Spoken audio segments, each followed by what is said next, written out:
Nestor and 15-minute flight back from Atlanta, Georgia. Lots of happy Ravens fans. The season is on, and then you got to watch Sunday Night Football as well. Luke Jones joins us now to discuss a wild weekend, not only for the Ravens, but for the NFL and where we're going, and Kareem Hunt. And, 2 weeks ago, we're sitting around saying, Kansas City, here we go. And now they're without one of their most dynamic players in a scene that, only Ray Rice could comment on over the weekend, right?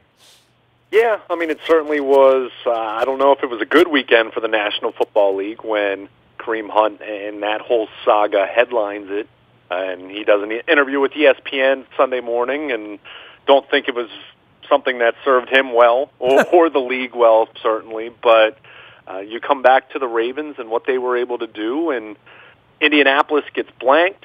Pittsburgh loses on Sunday night, and suddenly the Ravens have a one-game lead in the race for the number 6 spot, and they're a half game out in the AFC North. So it really was a good weekend for the Ravens, even if you look around the rest of the league and saw some things that frankly didn't make much sense. I mean, there were definitely some odd things that happened. The Packers fire Mike McCarthy after a terrible home loss. I mean, there was a lot of strange stuff that went on. And by the way, that was considered merciful, right? Like 3 weeks ago, we're sitting around here talking about John Harbaugh at 4-5, and now look at what's happened very, very quickly with a rookie backup quarterback with no passing game whatsoever to be able to put themselves in a position to see Kansas City, who has a little crack in the foundation, maybe bigger than that. Might be a fault before it's all over with.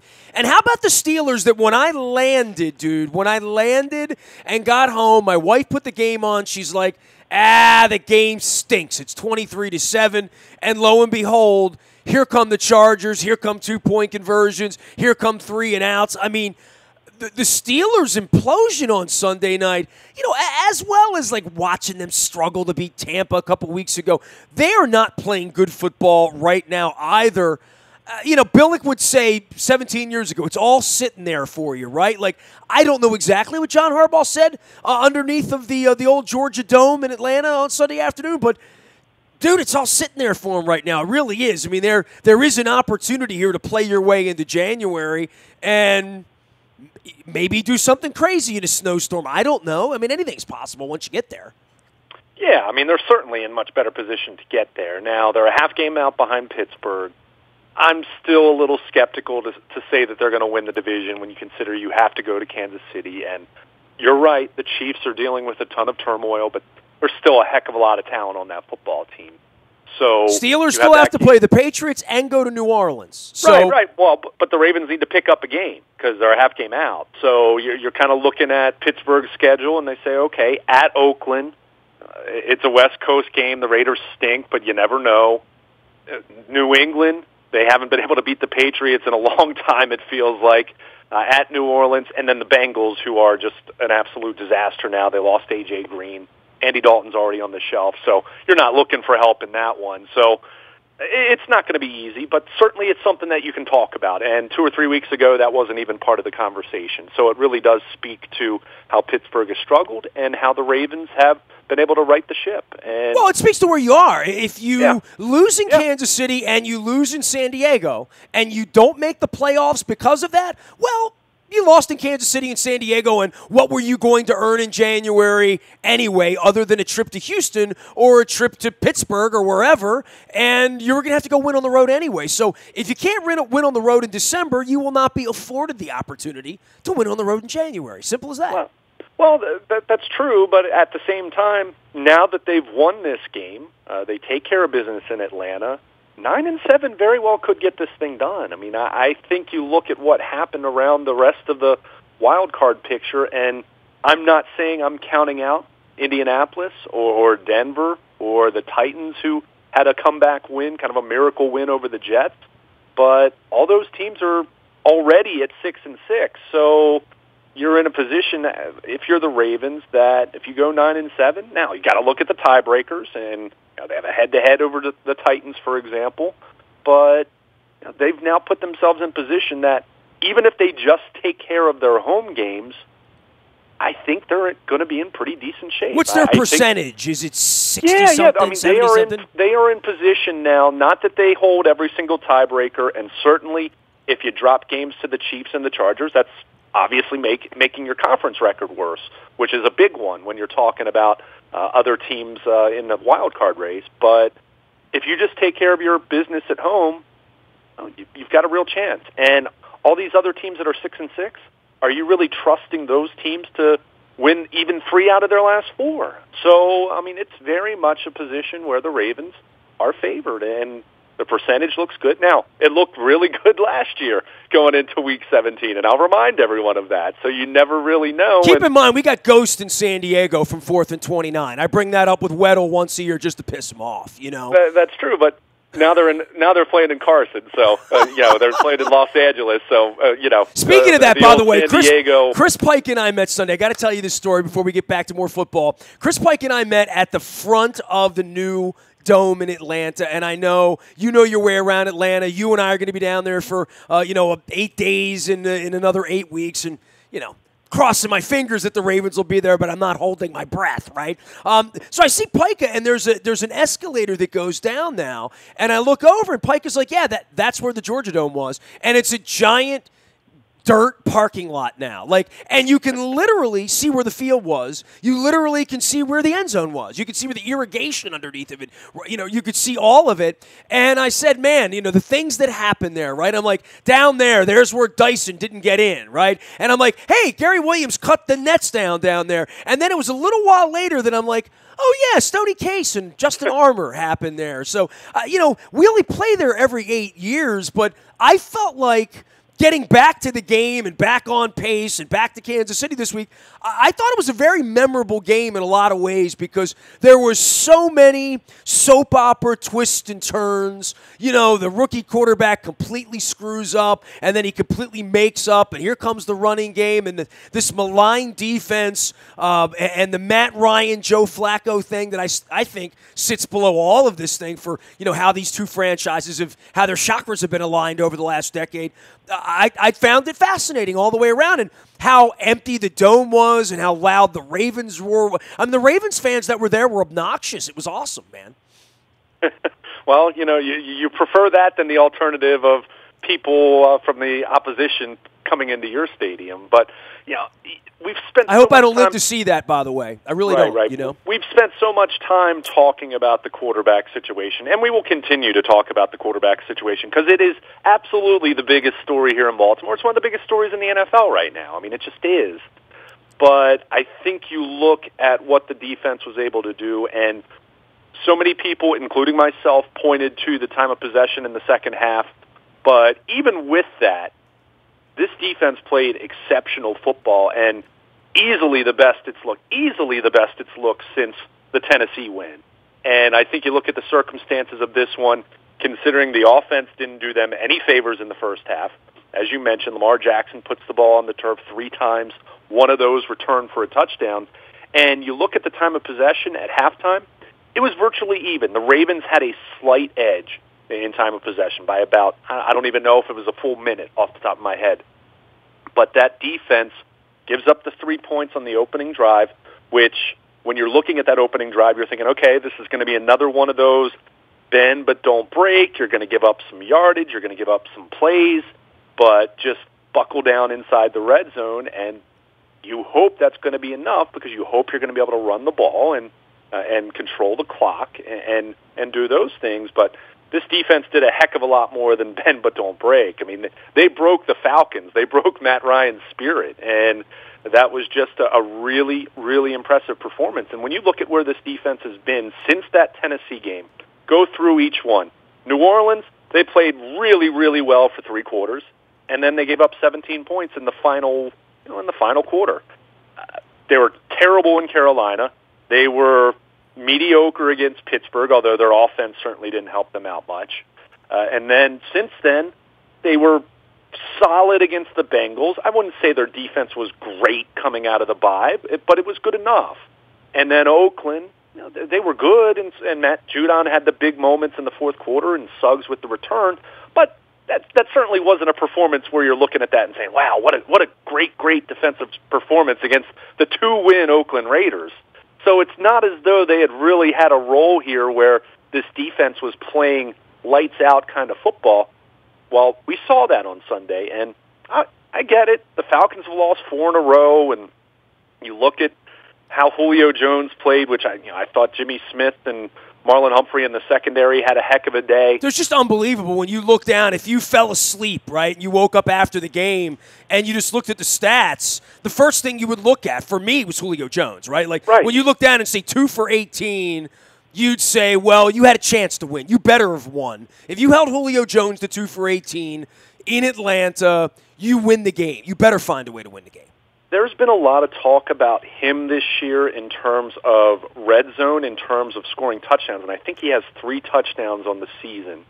But if you went back and looked at his numbers since about week 6, I think it is, I want to say he had 6 straight games where he had at least 6 catches and over 100 yards to not just end that streak, but end it in emphatic fashion where he was a complete non-factor and he dropped some passes, and I know at one point they showed him getting his thumb taped up, so he had something going on physically, but you could just tell he wasn't into that game, and I think the Ravens had a lot to do with that, and just the way that they were able to cover him. I like the plan to have Jimmy Smith travel with him, shading some safety help.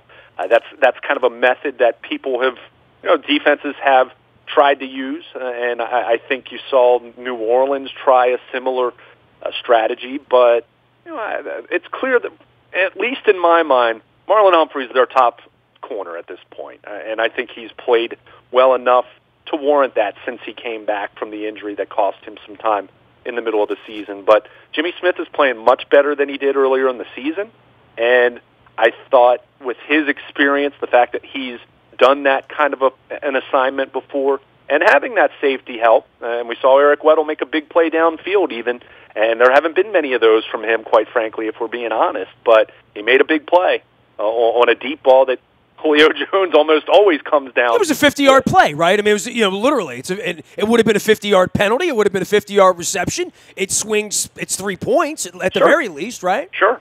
Yeah. So they made plays. So that was so encouraging to see. And again, the story of the second half, the defense really didn't have to do a whole lot because they weren't on the field. I mean, the offense controlled the time of possession to such a silly degree. When you look at that second half time of possession, 24:05 to 5:55. That's how crazy, how warped the time of possession was. But even before that, the defense played exceptionally well in the first half, and that's a big reason why I think you look at this from a big picture standpoint, meaning the rest of this season, not 2019 and beyond, because that's a way different discussion, but that's why there is such a strong argument in favor of rolling with this weird, unconventional style that the Ravens are going with offensively because of the impact it has on their defense. And look, in a perfect world, you wouldn't need to run the ball to the degree the Ravens have in order to keep your defense fresh. But we saw that this defense, before the bye week especially, they look like a tired, banged-up group. And it is a veteran group. I mean, Terrell Suggs is 36. Eric Weddle's in his 30s. Jimmy Smith is 30 years old. Brandon Carr is on the wrong side of 30. Dude, they look pretty fresh to me after the game, in a game that had some body bag to it as far as injuries and that turf and how many guys were visiting the little blue booth down there. Yeah, but you look at the final number of plays, the Falcons ran 45 offensive plays. I mean, that's unheard of. That is, I don't even know what to compare that to. I mean, in this day and age with the amount of passing, and naturally when you pass more, there's going to be some more stoppages of the clock compared to if you're just running between the tackles. You just don't see that. So when you only play 45 plays, yeah, you are going to be fresher, and you should be stronger. And to your point, when you have some injuries, and they certainly had some guys that got banged up on the defensive side of the ball, but fewer plays leads to a smaller probability of guys getting hurt because they are going to stay fresher, and they're just exposed to fewer scenarios where they can get hurt. under that, just simple doing the math. So it really, 131 yards, and I know the Falcons have struggled offensively, and you look at where they've been the last 4 or 5 weeks, they haven't cracked 20 points. I get that, but to see this defense do what they did, understanding that, to your point, they had no passing game whatsoever.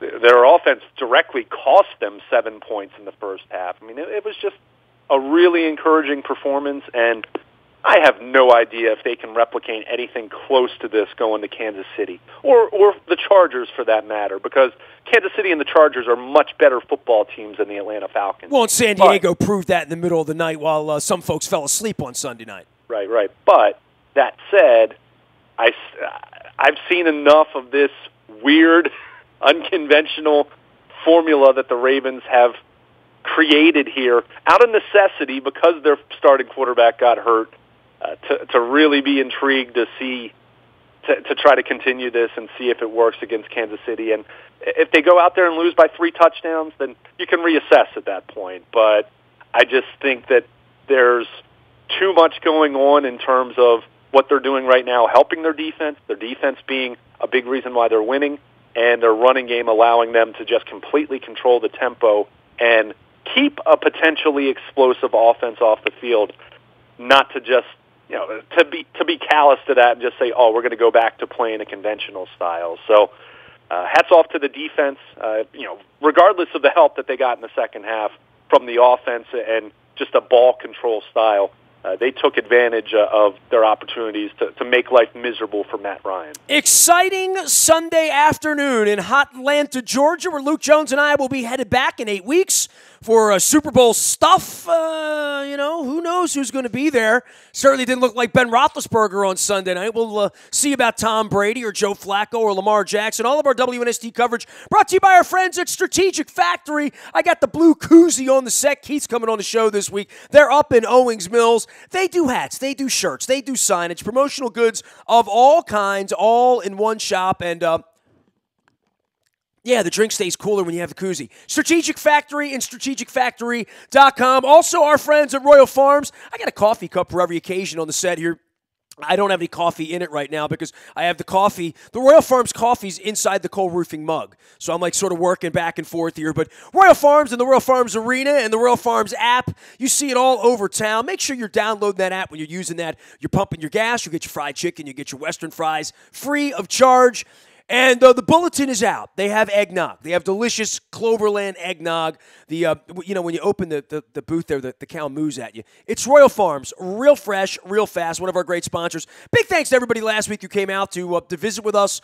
First on Tuesday night at Patrick's in Essex and Fremont Mortgage and Carl Delmont and all of our friends there, as well as Matt Skur, who I saw his wife and their daughter Emerson on the flight headed down to Atlanta this weekend. So the wives do travel. The young wives and children travel with the Ravens. It was great to see them out with us. You can hear that up in the buyatoyota.com audio. Really great chat with Matt Skura. Luke and I both concurred on the backside of that was one of our favorite chats we've had in a number of years. So please go check that out. Also, Buffalo Wild Wings in Bel Air. Joe and the group up there taking great care of us on Wednesday night for the Terps game, even though the Terps came up a little short, but got a Big Ten win over Penn State on Sunday. We'll see how the Purdue thing goes here later in the week. Buffalo Wild Wings, the $5 game day menus.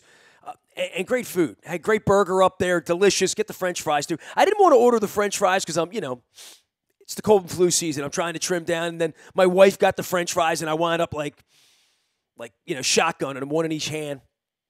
Buffalo Wild Wings, get your own fries. Don't share. LifeBridge Health Sports Medicine Institute in Owings Mills. Dr. Kevin Crutchfield will be here talking some concussion this week. We had Dr. Craig Bennett talking orthopedics last week. They are the new game plan for sports-related injuries. You've seen Cal Ripken up on the billboards. Yeah, same folks with us. LifeBridge Health Sports Medicine Institute, Foundry Row in Owings Mills. We'll be telling you more about that. Luke Jones joining us now. I was in Atlanta. We're going to be around this week. I've got a lot of special things happening off the grid this week for Kansas City, but Luke's going to be out in Owings Mills. And, talking about the defense, because I do want to keep it with the defense just momentarily, because we'll get back to Joe Flacco and the offensive line and running the ball. it is amazing that the pedigree of the defense, right? You could say what you want about Weddle or Suggs or anybody else, maybe even Jimmy Smith, where you'd say their best days, their best days of health, their youthful days are in the rearview mirror. This is where it really is sort of, as Mike Flynn once said to me after Super Bowl 35, nut cut time, where like you're 7-5. You're feeling probably better waking up today than you thought you were if you're Weddle or you're Suggs or you're any of these guys on the defensive side of the ball. And we started to notice them, right? Like C.J. Mosley made a couple of big plays. Brandon Williams, Michael Pierce in on things. Suggs, when he wasn't in on it, it was Judon and Smith. And by the way, yeah, they had stupid penalties. Yeah, they kept the drive completely open. Like, it was a self-sustained drive by the defense, in favor of the Falcons with penalty after penalty and mistake after mistake. But all that being said, they got off the field on third down. They mainly stopped the run. They stopped the pass bigly. They got the ball back for Lamar Jackson, who then, is out there running around playing rugby and won't give the ball back to them. And, there is some formula in this, but the part of it for me is that the defense really led the team early in the year, and if they are the reason that good things happen in Kansas City and San Diego, and this whole package of, taking the air out of the ball and shortening the game and shortening the drives and all of that, but we haven't talked much about the defense in any sort of positive light since 11 sacks and Marcus Mariota, right? Yeah, well, I mean, I kind of went through it a little bit earlier where it's been anywhere from bad to kind of fine, right? I mean, since that Tennessee game, there hasn't really been a game that really stood out other than the first three quarters of the Saints game. I mean, they did a tremendous job against Drew Brees and the Saints over the first three quarters. Well, if you have any hope at all, that's what we're going to pin our hope.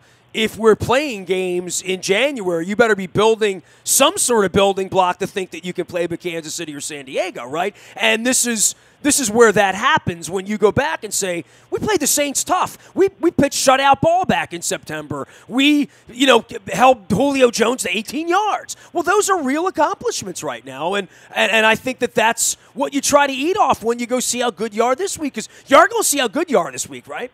No, there's no question about that. I mean, for everyone that's talking about what they're doing right now as a football team, and I don't want to just make this about the offense, but just what they're doing as a football team, how they're winning as a football team right now, there's no better test than going to Arrowhead Stadium against the Chiefs. And, no Kareem Hunt, I get that.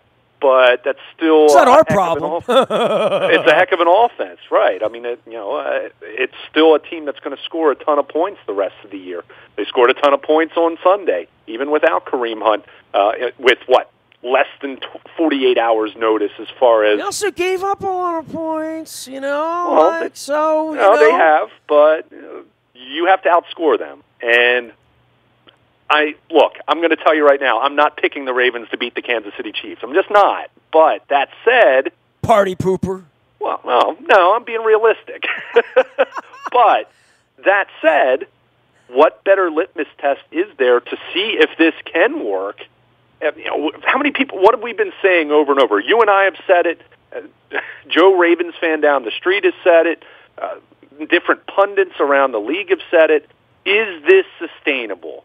And the answer is no in terms of this should not be their plan going into 2019. What they're doing right now should by no means be their plan on how they're going to win football games in the long run and how they're going to maximize Lamar Jackson's skill set.